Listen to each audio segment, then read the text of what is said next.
Halo semuanya, selamat pagi.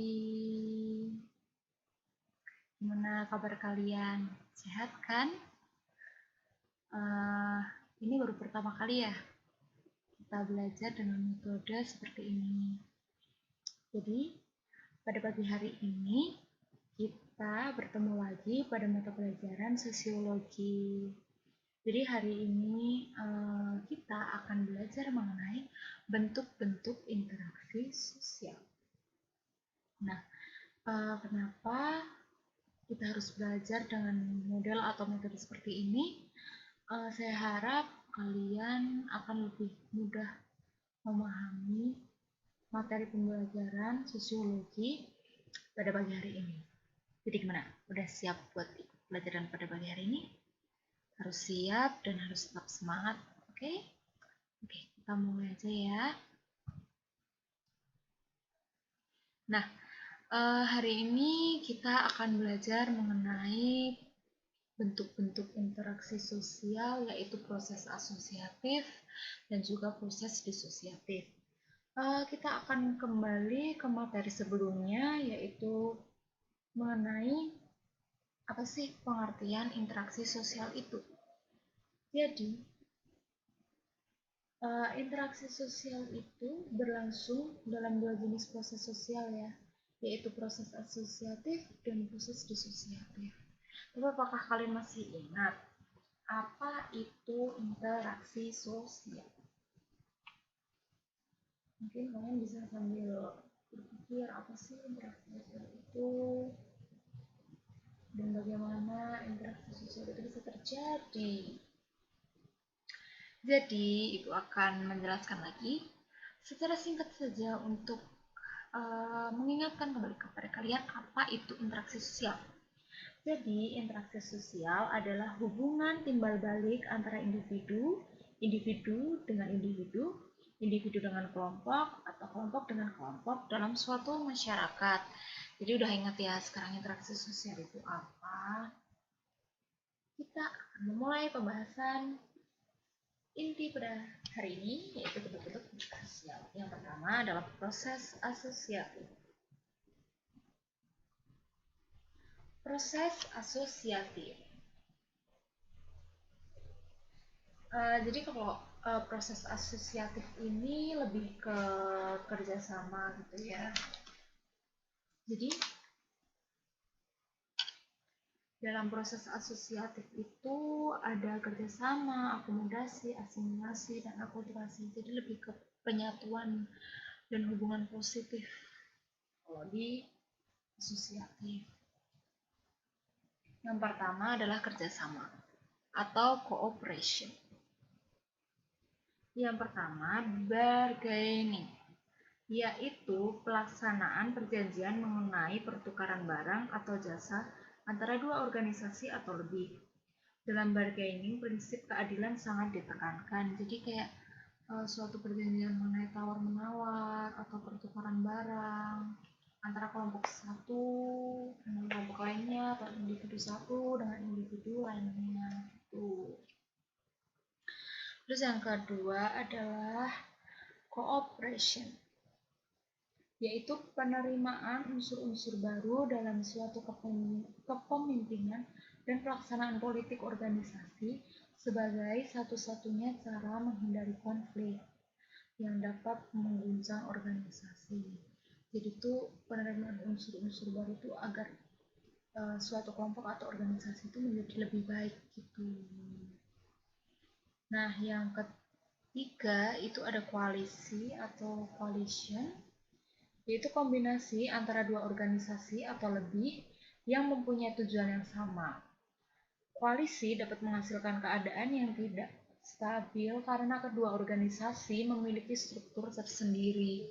Jadi seperti kalau kalian lihat kemarin waktu lalu saat pemilihan presiden itu ada suatu kerjasama cooperation yang sifatnya itu koalisi gitu. Itu contohnya ya. Yang keempat ada joint venture, yaitu kerjasama dalam pengusahaan proyek tertentu, misalnya pertambangan minyak dan perhotelan. Jadi kayak kerjasama gitulah. dalam suatu pengusaha proyek tertentu gitu. Selain itu, ada juga beberapa ahli membagi kerjasama dalam beberapa bentuk, yaitu kerjasama spontan atau kerjasama serta-merta. Yang kedua, kerjasama langsung, hasil dari perintah atasan atau penguasa. Yang ketiga, adanya kerjasama kontrak atau kerjasama atas dasar tertentu. Yang keempat, adanya kerjasama tradisional atau kerjasama sebagai bagian antar unsur dalam sistem sosial. Gitu. Jadi sudah sedikit tercerahkan ya mengenai apa itu bentuk interaksi sosial yang sifatnya asosiatif, yaitu kerjasama. Selanjutnya ada akomodasi. Akomodasi itu apa sih? Jadi saya akan jelaskan mengenai pengertian akomodasi itu. Jadi di sini akomodasi itu punya dua pengertian ya, yaitu sebagai keadaan dan sebagai proses. Akomodasi sebagai keadaan mengacu pada keseimbangan interaksi antar individu atau antar kelompok berkaitan dengan nilai dan norma sosial yang berlaku. Tuh. Terus kalau akomodasi sebagai proses itu lebih mengacu pada usaha-usaha manusia untuk meredakan pertentangan agar tercipta keseimbangan. Tuh. Akomodasi itu lebih mengacu pada cara untuk menyelesaikan pertentangan tanpa menghancurkan lawannya. Tujuan akomodasi juga berbeda-beda tergantung pada situasi yang dihadapi. Di sini dicantumkan beberapa tujuan akomodasi, yaitu yang pertama, menghasilkan sintesis atau titik temu antara beberapa pendapat yang berbeda agar menghasilkan suatu pola-pola yang baru. Yang kedua, mencegah terjadinya pertentangan untuk sementara waktu. Dan yang ketiga, mengadakan kerjasama antar kelompok sosial yang terpisah akibat faktor sosial dan psikologis atau kebudayaan. Contohnya itu ada kerjasama antar individu yang berbeda kastanya. Yang keempat, mengusahakan peleburan antar kelompok sosial yang terpisah, misalnya melalui perkawinan gitu. Nah, di sini kalian melihat koersi, kompromi, arbitrasi itu apa sih? Jadi itu merupakan bentuk dari akomodasi itu sendiri. Jadi kita akan belajar satu-satu ya mengenai bentuk-bentuk dari akomodasi. Yang pertama itu ada koersi atau coercion. Jadi koersi itu bentuk akomodasi yang prosesnya itu melalui paksaan secara fisik maupun psikologis.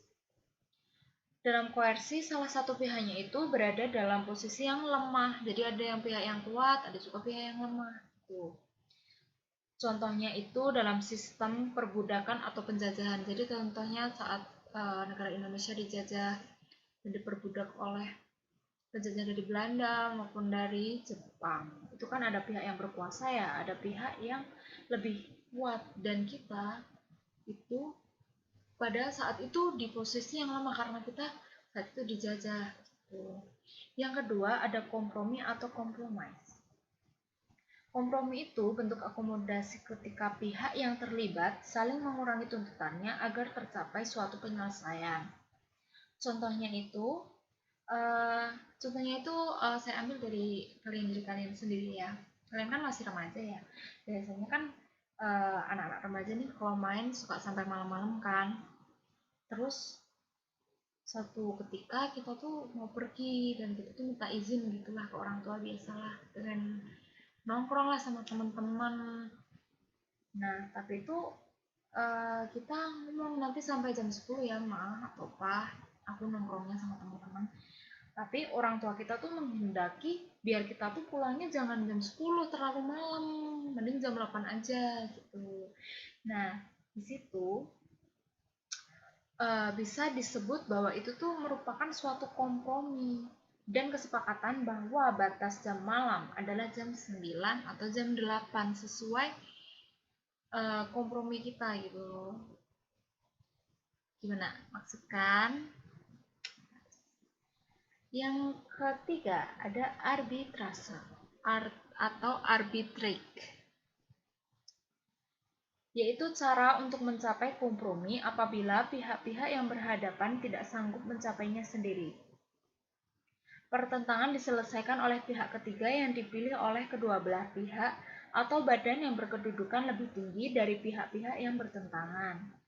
Contohnya nih, kita ada masalah, bukan kita, saya ambil contoh masalah antara karyawan dan perusahaan tentang standar gaji diatasi dengan bantuan pemerintah yang menetapkan upah minimum.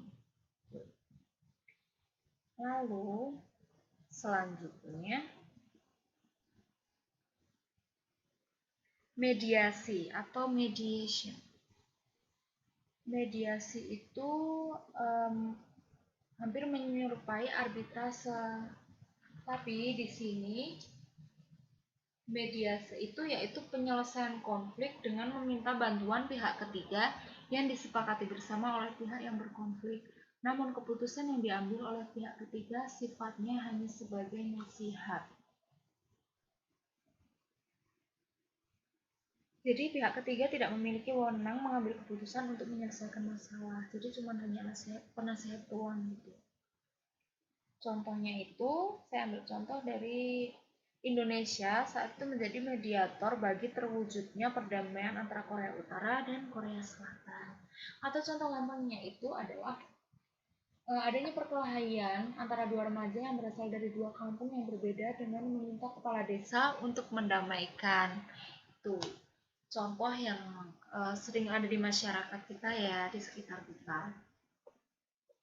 Selanjutnya ada konsiliasi atau conciliation, yaitu usaha untuk mempertemukan keinginan-keinginan pihak yang bertikai untuk mencapai suatu kesepakatan.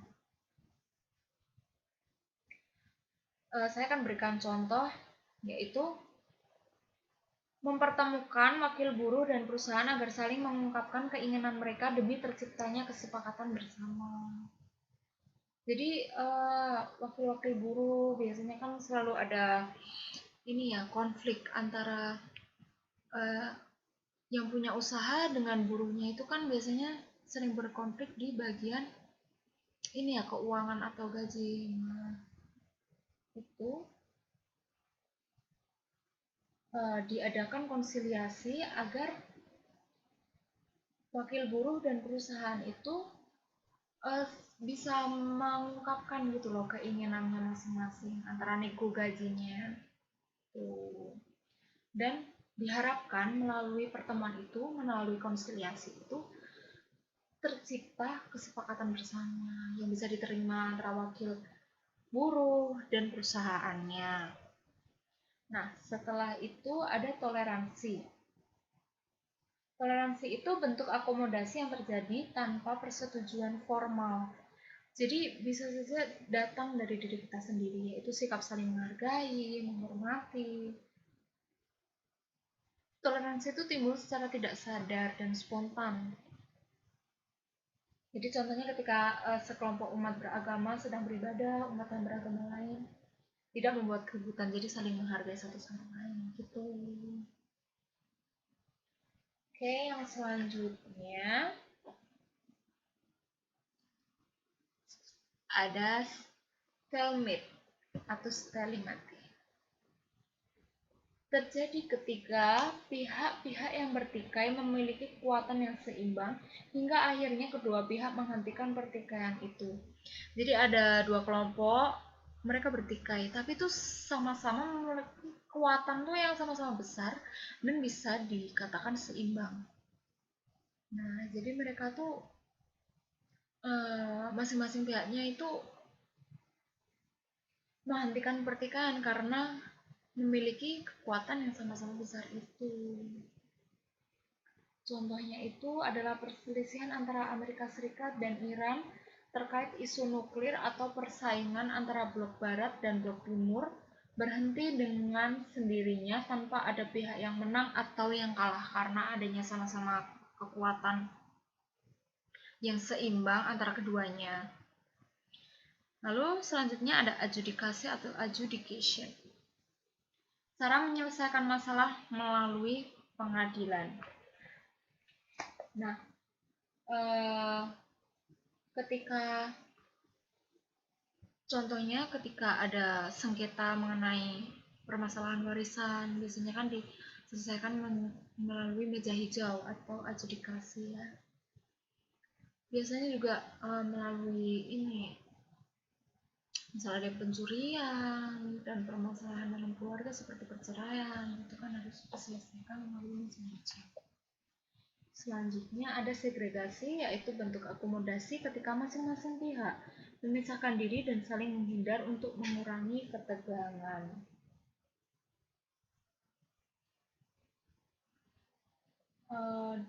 Dan biasanya itu untuk menghilangkan konflik dengan adanya segregasi ini. Oke, selanjutnya ada eliminasi. Eliminasi itu seperti yang kalian tahu, pengunduran diri salah satu pihak yang terlibat dalam konflik karena mengalah. Karena mereka tereliminasi dan mereka lebih memilih untuk mengundurkan diri agar tidak terlibat dalam konflik. Selanjutnya ada subjugation atau domination, yaitu bentuk akomodasi ketika pihak yang kuat meminta pihak yang lebih lemah menaatinya. Biasanya mereka pihak lebih kuat ingin agar yang lebih lemah itu mentaatinya. Seperti dalam kelompok-kelompok tertentu yang kekuasaannya lebih tinggi atau pamornya lebih tinggi meminta kelompok-kelompok minoritas atau kelompok-kelompok yang lebih lemah untuk mentaatinya. Biasanya ini yang kelompok lebih lemah mengalah dan menerima. Selanjutnya ada keputusan mayoritas, yaitu keputusan yang diambil berdasarkan suara terbanyak dalam voting. Biasanya kalau contohnya aja di kelas saat kalian pemilihan ketua OSIS atau saat kalian pemilihan ketua kelas, biasanya kan dilakukan dengan cara voting atau keputusan mayoritas. Selanjutnya ada minority consent, yaitu kemenangan kelompok mayoritas yang diterima dengan senang hati oleh kelompok minoritas. Kelompok minoritas sama sekali tidak merasa dikalahkan dan sepakat untuk melakukan kerjasama dengan kelompok mayoritas. Jadi agar tidak ada gesekan-gesekan konflik ya, mereka lebih memilih untuk saya lebih memilih untuk menerima dan tidak ada rasa aku kalah nih, nggak ada. Jadi lebih ke menerima dan malahan mereka melakukan kerjasama antara kelompok minoritas dan mayoritas gitu. Selanjutnya ada konversi, yaitu penyelesaian konflik ketika salah satu pihak bersedia mengalah dan mau menerima pendirian pihak lain. Lalu ada gencatan senjata, yaitu penundaan permusuhan dalam jangka waktu tertentu. Jadi biasanya gencatan senjata itu tidak ada perang selama waktu tertentu yang sudah ditentukan oleh masing-masing pihak. Gitu. Kita lanjut ya. Yang selanjutnya adalah asimilasi. Jadi asimilasi itu apa sih? Saya akan jelaskan mengenai pengertian asimilasi. Asimilasi itu merupakan usaha untuk mengurangi perbedaan antar individu atau antar kelompok guna mencapai satu kesepakatan berdasarkan kepentingan dan tujuan bersama. Di sini ada asimilasi menurut Kuncoro Ningrat, yaitu suatu proses asimilasi akan timbul jika ada kelompok-kelompok yang memiliki perbedaan kebudayaan. Selanjutnya, individu-individu dalam kelompok tersebut saling berinteraksi secara langsung dan terus-menerus dalam jangka waktu lama, sehingga kebudayaan masing-masing kelompok berubah dan saling menyesuaikan dirinya. Dalam asimilasi terjadi proses identifikasi diri dengan kepentingan dan tujuan kelompok. Apabila dua kelompok melakukan asimilasi, maka batas-batas antar kelompok akan hilang dan keduanya melebur menjadi satu kelompok yang baru. Nah, ini sudah terpampang di layar HP atau laptop atau komputer kalian ya, mengenai faktor pendukung asimilasi dan faktor penghambat asimilasi. Kalian bisa baca sendiri. Silahkan dibaca dulu.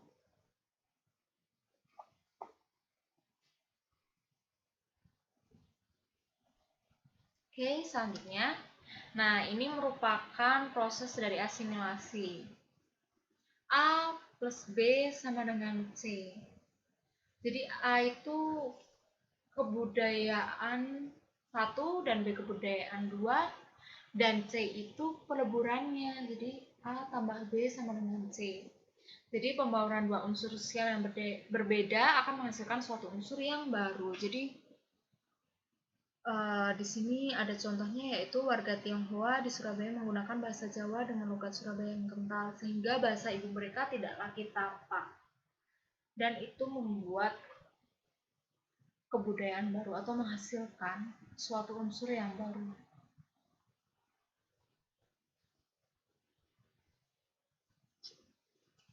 Selanjutnya ada akulturasi. Di sini sudah terpampang ya pengertian akulturasi itu apa. Saya akan berikan contohnya ya. Jadi di dalam akulturasi itu dua kebudayaan berbeda membentuk sebuah kebudayaan baru dengan tidak menghilangkan ciri masing-masing kebudayaan. Jadi masih ada ciri khasnya masing-masing antara kebudayaan A dan B, dan hasilnya menjadi AB. Jadi itu masih asli, ada ciri khasnya. Jadi tidak menghasilkan budaya baru, namun bercampur tapi masih ada ciri khas masing-masing antar budaya A dan budaya B.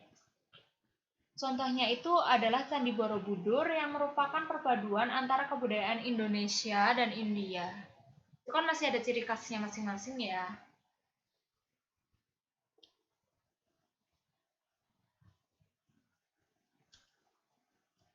Nah, setelah itu saya akan melanjutkan proses sosial yang bersifat disosiatif.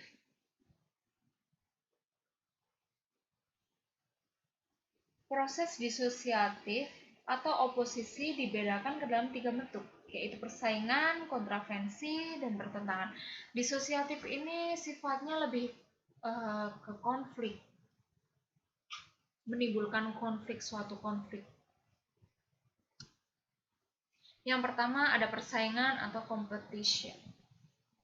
Persaingan adalah perjuangan berbagai pihak untuk mencapai tujuan tertentu. Persaingan itu mempunyai dua tipe, yaitu bersifat pribadi dan bersifat non-pribadi. Tipe persaingan yang bersifat pribadi disebut juga dengan rivalry atau rivalitas. Dalam rivalitas, individu akan bersaing secara langsung.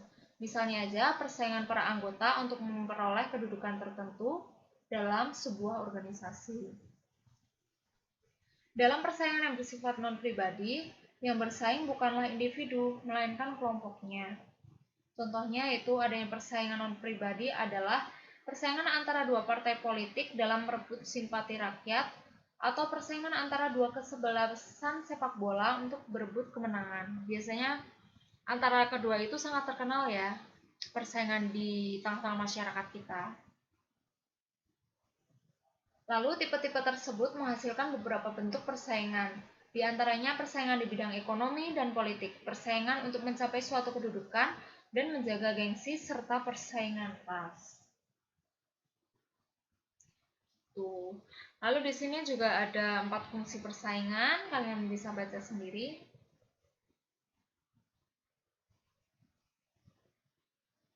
Selanjutnya ada pertikaian atau konflik, yaitu proses interaksi sosial yang ditandai dengan adanya persaingan dengan cara menyingkirkan bahkan memusnahkan pihak satu terhadap pihak lain. Oleh karena itu, pertikaian merupakan bentuk interaksi sosial yang bersifat negatif. Contohnya yaitu pertikaian antar supporter dalam pertandingan sepak bola. Nah, Ini ada sebab-sebab terjadinya pertikaian. Yang pertama, adanya perbedaan kepribadian, yaitu perbedaan karakter, emosi, dan banyak lagi ya. Yang kedua, adanya perbedaan kebudayaan, di mana di satu sisi masing-masing menonjolkan kebudayaan lawannya. Contohnya aja ada pertikaian antara orang-orang dari suku Dayak dengan Madura. Yang ketiga, adanya perbedaan kepentingan, yaitu bentrokan yang disebabkan tidak dapat disatukannya kepentingan masing-masing. Contohnya aja ada kelompok orang pendukung Gus Dur pada saat menjabat presiden dengan kelompok penentang Gus Dur. Lalu yang keempat, ada perubahan sosial. Perubahan sosial yang terlalu cepat juga dapat menimbulkan goncangan dalam sendi-sendi kehidupan masyarakat, baik yang menyangkut tatanan strukturnya maupun tatanan nilai dan norma. Contoh pertikaian antara kelompok yang pro reformasi dengan kelompok yang pro status quo ketika terjadi perubahan di Indonesia.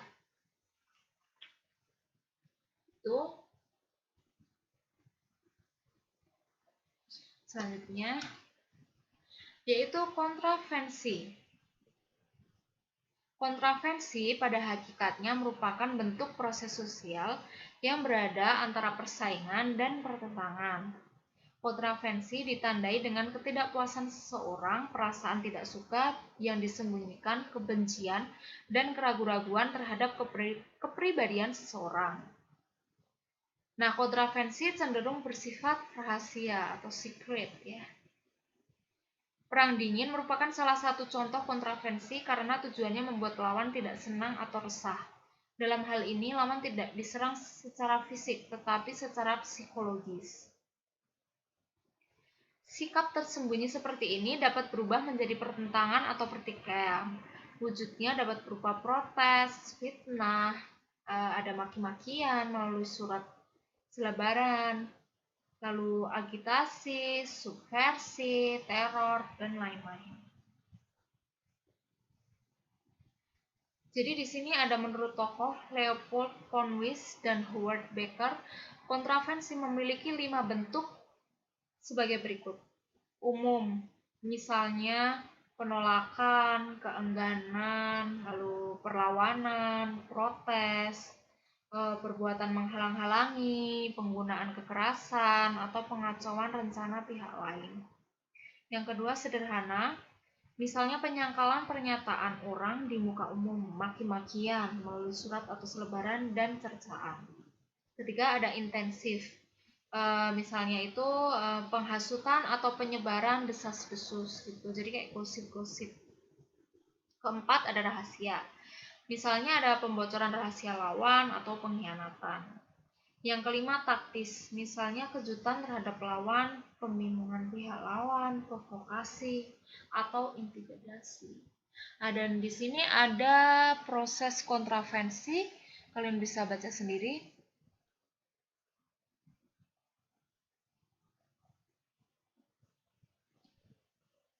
Oke, selesai materi pada hari ini.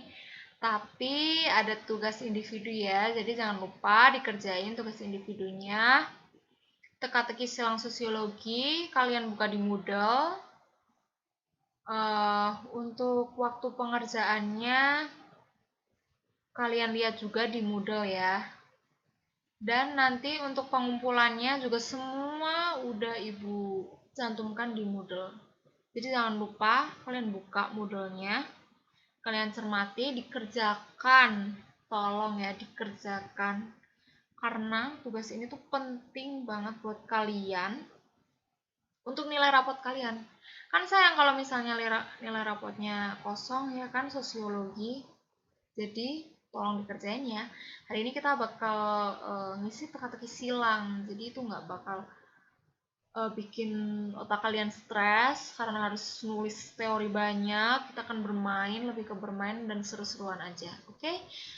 Makasih ya buat hari ini anak-anak udah ikut pelajaran sosiologi. Jadi sampai bertemu minggu depan. Bye.